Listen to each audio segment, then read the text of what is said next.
O artigo 5º da Constituição, no seu inciso 57, diz o que? Ele vai dizer justamente o seguinte: ninguém poderá ser julgado, ninguém poderá ser considerado culpado antes do trânsito em julgado da sentença condenatória.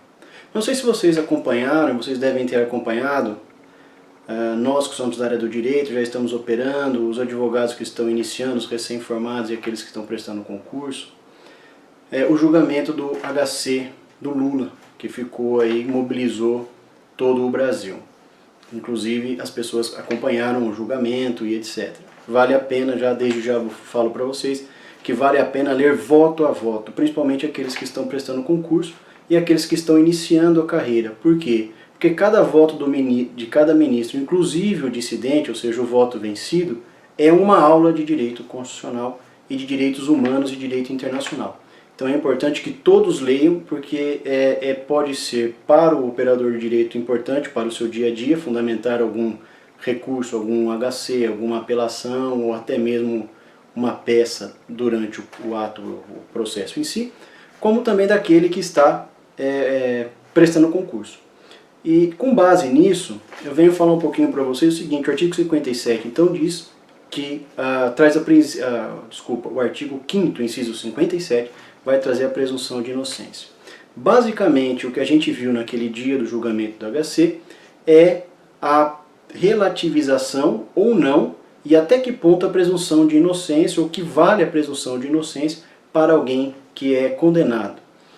A jurisprudência do STF já vinha reiteradamente decidindo que a execução provisória da pena poderia ocorrer, ou seja, poderia iniciar a execução da pena, ainda que de forma provisória, após a confirmação da sentença em segundo grau. Ou seja, ele foi condenado em primeiro grau no juiz singular e o tribunal respectivo confirma essa condenação.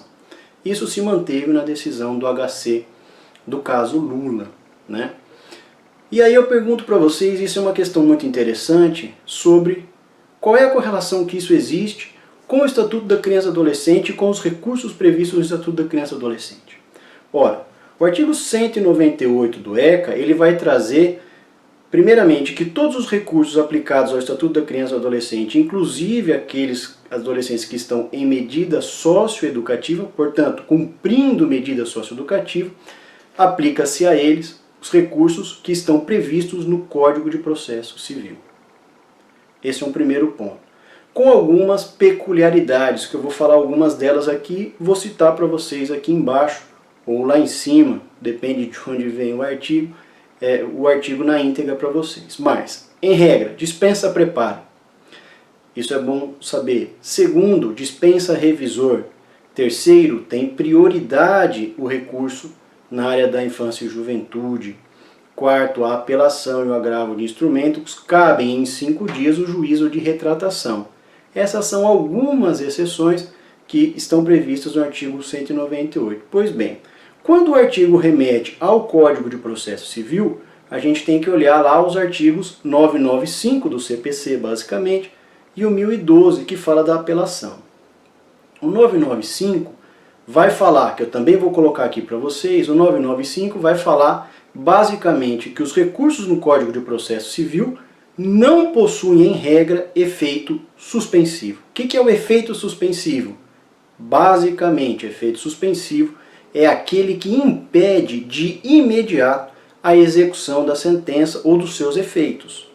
Então, suspende os efeitos da sentença até a decisão do recurso.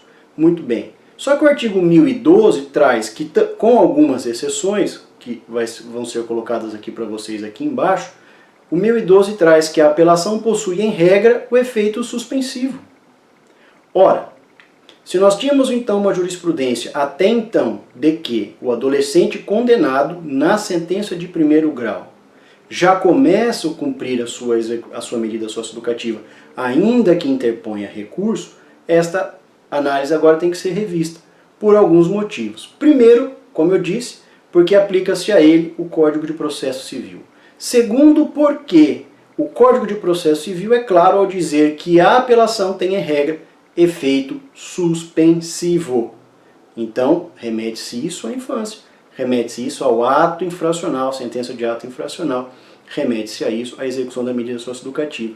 E terceiro, a jurisprudência reiterada do STF, que foi consolidada e confirmada novamente na decisão do HC do Lula, que eu vou colocar aqui o número para vocês, e volto a dizer, é interessante que vocês analisem, estudem voto a voto, principalmente aqueles que estão prestando concurso, porque esta, por exemplo, pode ser uma questão de prova oral ou de prova dissertativa. A própria jurisprudência do STF, enquanto não reformada na ação declaratória de constitucionalidade, que está para ser julgada, ela afirma que a execução provisória da pena poderá ser cumprida após a confirmação da sentença em segunda instância. E isso se aplica por força do artigo 35 do SINASE, ou seja, o que diz o artigo 35 do SINASE? Entre os seus princípios está aquele de que não pode ser dado ao adolescente medida mais gravosa ao que se dá ao adulto. Portanto, vale plenamente essa decisão também para o nosso adolescente ou para o adolescente que comete o ato infracional e que venha a ser condenado a uma das medidas socioeducativas previstas no ECA. Portanto, meus amigos, para aqueles que estão estudando, pensem nisso. Para aqueles que estão advogando, iniciando a advocacia, pensem nisso. E para nós, da magistratura, Ministério Público, Defensoria Pública, vamos também pensar nessas questões, nessa doutrina nova que aparece por aí agora com a decisão nova ou com a reafirmação da jurisprudência que vem através do STF.